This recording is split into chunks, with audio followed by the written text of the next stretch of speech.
निकालकर खोला आकाश का सबसे बड़ा काला सच। इस बार आकाश ने मोनिका और पूरन को अपनी कठपुतली बनाकर ऐसा खतरनाक खेल खेला कि सच सामने आते ही सबके होश उड़ गए।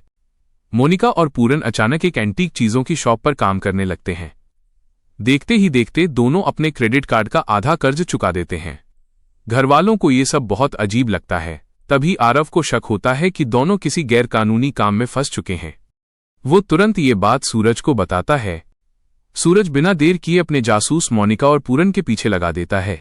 कुछ ही समय बाद सूरज को पता चलता है कि इस पूरे खेल का असली मास्टरमाइंड आकाश है। वही दोनों को अपने जाल में फंसाकर उनसे गलत काम करवा रहा है। सूरज अपने भाई और भाभी को बचाने निकलने ही वाला होता है कि तभी माहिका का फोन आता है। माहिका घबराई हुई आवाज में कहती है, मिशू की ईशू अभी तक घर नहीं आई और उनका फोन भी बंद है।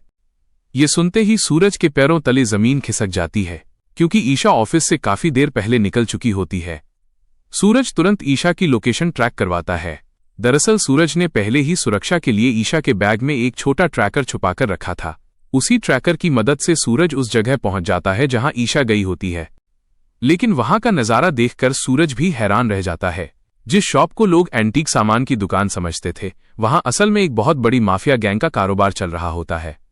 नकली दवाइयों से लेकर बच्चों की तस्करी तक का गंदा खेल वहां खेला जा रहा था, और इस पूरे धंधे का सरगना कोई और नहीं बल्कि आकाश था। ईशा को भी अब इस सच्चाई की भनक लग चुकी थी। वो पूरे गोदाम में घूमकर सबूत तलाशने लगती है। तभी उसे एक बंद अलमारी के अंदर से हल्की आवाजें सुनाई देती हैं। ईशा डरते डरते अलमारी खोलती है और अंदर मोनिका और पूरन को कैद देखकर हैरान रह जाती है। असल में मोनिका और पूरन ने उस गोदाम का असली राज देख लिया था। उन्होंने उन मासूम बच्चों को देख लिया था जिन्हें वहां छुपाकर रखा गया था। इसलिए आकाश के गुंडों ने दोनों को अलमारी में बंद कर दिया था। ईशा जैसे ही दोनों को बाहर निकालती है, तभी अचानक गुंडे उस पर हमला करने दौड़ पड़ते हैं।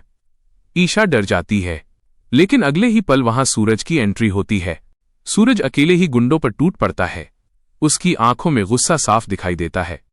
वह आकाश के आदमियों की जमकर पिटाई करता है और ईशा, मोनिका और पूरन को वहां से बचा लेता है। अब सूरज आकाश की ऐसी हालत करने वाला है जिसकी उसने कभी कल्पना भी नहीं की होगी। आकाश का हर काला सच दुनिया के सामने आने वाला है। लेकिन क्या सच में सूरज आकाश को बेनकाब कर पाएगा, या फिर आकाश एक बार फिर अपनी चालाकी से सबूत मिटा देगा?